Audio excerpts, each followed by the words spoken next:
Well, it's great to have you along as we enter into what is going to be a very wet stretch of weather that's going to move in through the evening and tonight. That's going to include some heavy rain tonight and into tomorrow.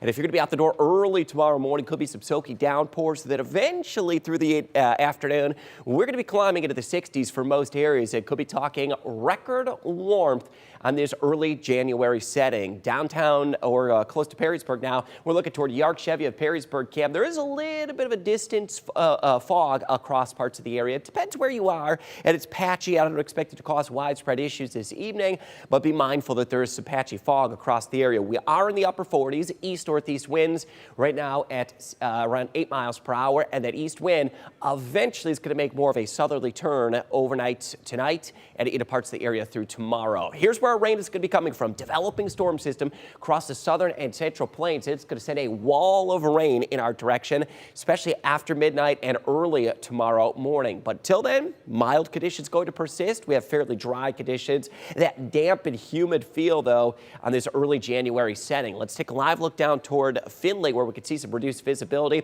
This is an area that I've been able to capture some of the thicker fog and notice the headlights as the vehicles enter or exit I-75 right at US 224 would be an indication of the lower visibility. Getting reports now of quarter-mile visibility down toward Findlay into Upper Sandusky. So some areas along the US 30 corridor could be seeing some patchy dense fog, and also some lakeshore areas, especially in Lucas County, seeing some patchy fog as well. A few different vantage points that we could give you from Bowling Green over toward Waterville. Those are some indications of lower visibility. There's that view down toward Findlay and also Lake Township out toward I-280. Some indications a little bit of thicker fog is indeed showing up. So we will be mainly dry this evening, and we'll have that humid feel through midnight. But here comes that steadier soaking rain. Roars into the area. This is after midnight. Not out of the question.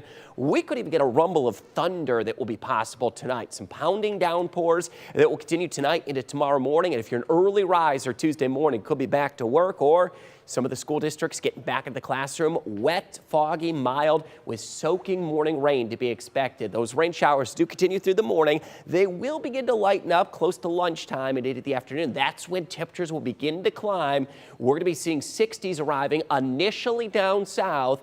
I do expect it may stay considerably cooler. The Toledo Metro and up across southern Michigan much of the day tomorrow, but eventually that warm up will push many areas close to record warmth right around the lower 60s. For tonight, rain is going to be likely, foggy, damp, right around the mid-40s, a little cooler near the Lake Erie shore. And notice how things stay a little on the cool and damp side first half of the day tomorrow. It'll turn warmer quickly south of Toledo, but eventually we head toward the lower 60s. The current standing record is 61, set back in 1950. 62 is going to be our expected high, but again, the Toledo Metro, that may occur late in the day. Rain is a near certainty in the morning, showers into the afternoon. A few additional showers Wednesday, turning a little cooler Thursday and Friday, back into the upper 30s. And a weak system on Saturday, light rain snow mix, but keeps us right around the upper 30s. And it may be, at this point, days before we get some decent chances at a few peaks of sun. That may be till early next week.